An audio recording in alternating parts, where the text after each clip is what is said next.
everyone, my name's Merlin Chan and I'm going to teach you today a lesson in Calculus BC. Hi, I'm with my friend Pablo. He's so polite. Gee, interrupting me. Shh. Okay, here my friend Pablo, he's a man of wisdom, so he claims. I do, what do you mean? I know everything! Yeah, that beard isn't doing much for you. Okay, so today I'm going to teach you about power series. Wait, what? What power series? Exactly. That's what you're going to learn today. So, in order for me to teach you power series, I'm going to divide the lesson into 4 parts, and I'm going to go over the 4 parts right now with you. You changed your shirt? Besides, you're getting off topic.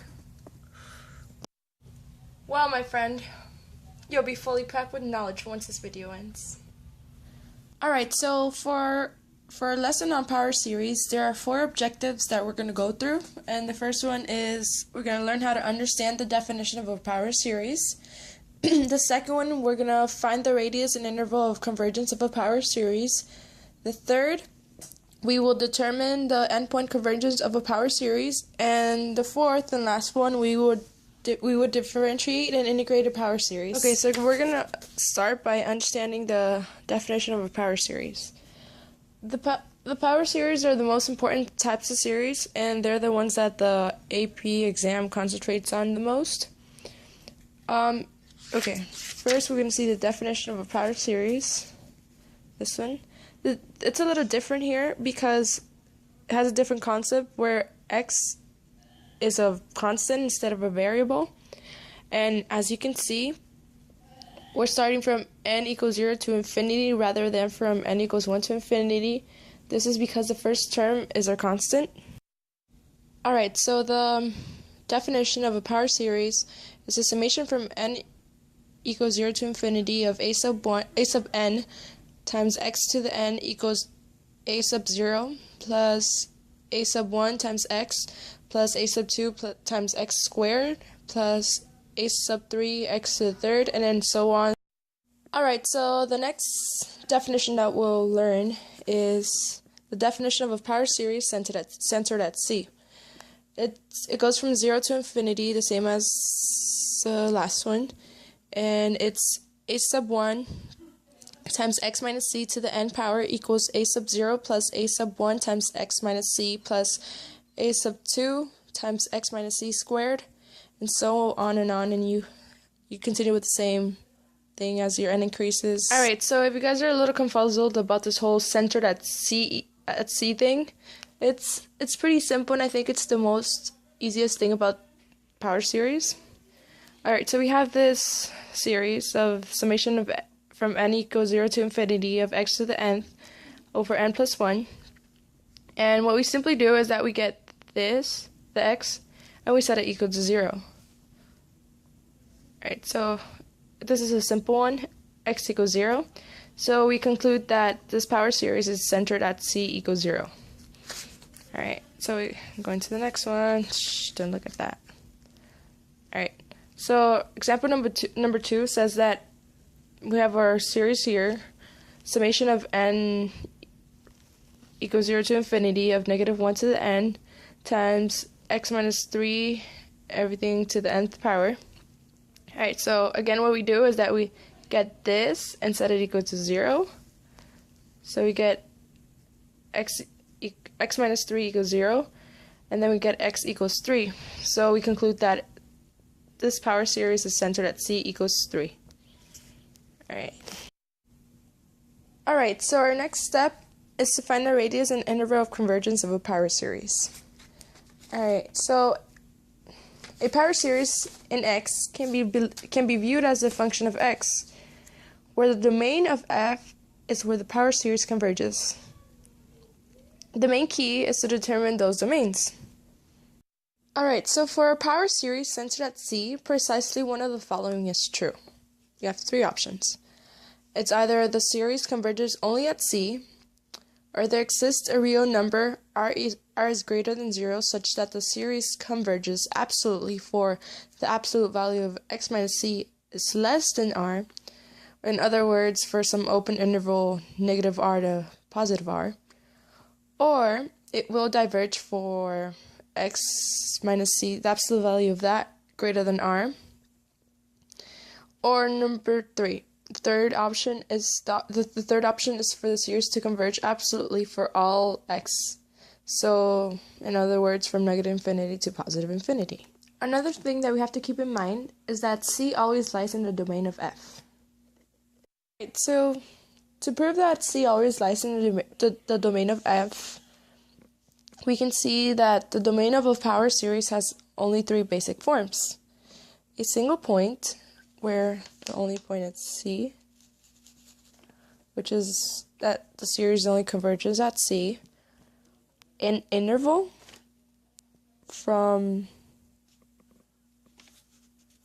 R to negative R. It doesn't have to be negative, it's just the left side of that. Or, and that includes this whole thing, right? That's where the series will converge. Or the third one is that the series converges in the entire real line. So the whole entire line. Alright? We're going to go into an example of how to find the radius of convergence for a series. And then we're given the summation is from,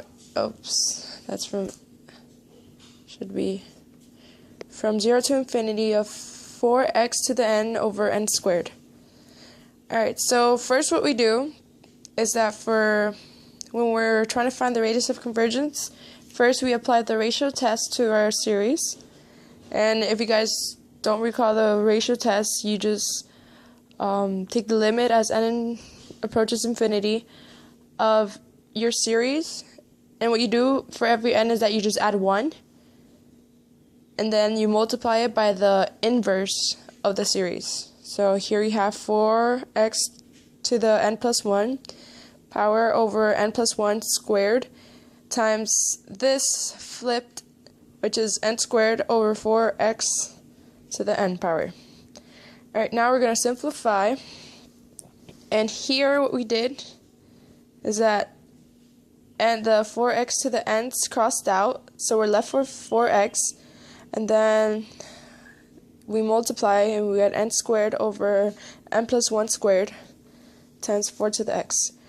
Right now we find the limit of this, and then what we can do is we can take out the 4x, put it here, act like it's not there, and once we take since it's a constant and n is our variable, it doesn't really apply, like it's not necessary for this. So now what we get, since the limit of this is 1, because they're the same degree, they have the same degree, it's 4x, which is our constant, times 1, which is the limit as n approaches infinity of this function. And then what we do is that we have to find where r is less than 1, right? So we have 4 times the absolute value of x less than 1. Then we solve for x, and then we get r equals 1/4. Alright. Okay, now the third part to our lesson is how to determine the endpoint convergence of a power series. Okay, we don't know much about the endpoints of the interval of convergence.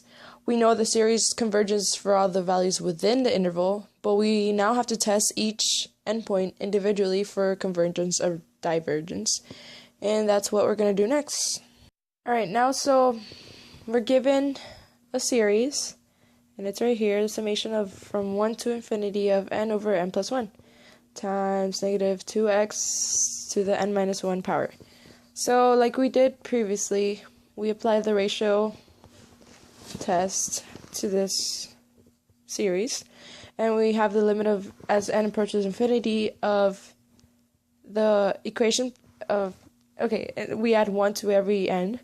So here we have n plus 1 times negative 2x to the n, and it's n minus 1 plus 1 is n plus 0, which is right here, over n plus 2. And then the reciprocal of what we're given here. So that's it. Cross things out, right? So here the negative 2x to the n crosses out with this one, and we're left with the negative 2x to the negative 1 in the denominator, but that's the same as negative 2x to the negative 2x in the numerator, so we keep it right here. And then this times this is n plus 1 squared, and the bottom is n times n plus 2. So once we take the limit of this, like taking this out here, like it's not there because it's a constant, the limit of that is 1 because it's the same degree, the top and the bottom. So we are left with 2x. Our r becomes our 1/2. So now, since it's the absolute value, we have the interval. Our interval is from negative 1/2 to 1/2. And now what we do is we want to test the endpoints, right? So we're going to test negative 1/2 first. X equals negative 1/2. And then we plug it into here. We get negative 2x times negative 1/2 is positive 1.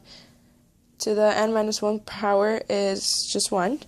So we're left with the summation from n equals 1 to infinity of n over n plus 1.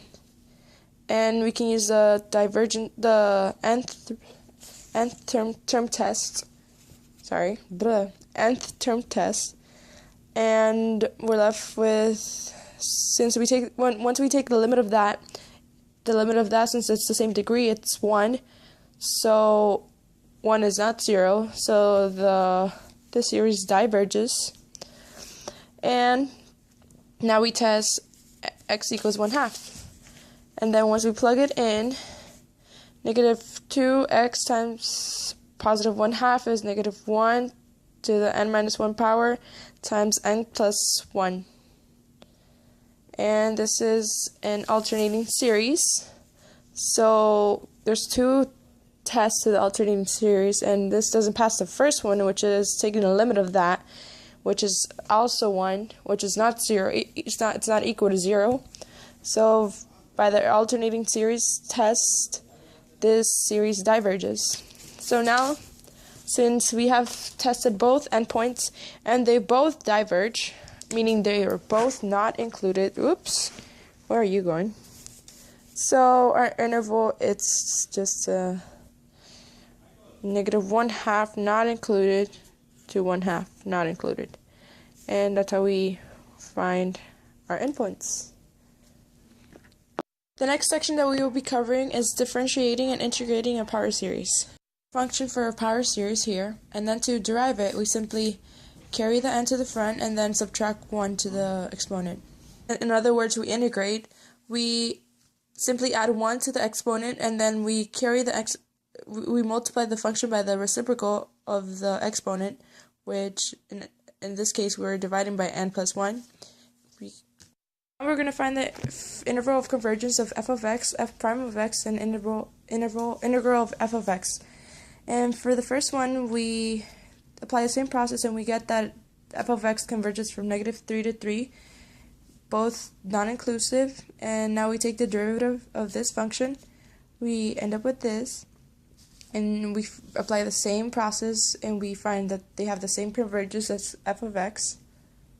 Next, we're going to integrate, and we start by integrating f of x. We end up with 3 over n plus 1 times x to the third, x over 3 to the n plus 1. And then we do the same process, and we find this process being different in the way that once we plug in the endpoint negative 3, we figure out it actually converges instead of diverges, which that's what's been happening for the previous problems. And proves what we saw earlier, that once we differentiate and integrate, the radius of convergence is the same, but the interval of convergence may differ for certain problems.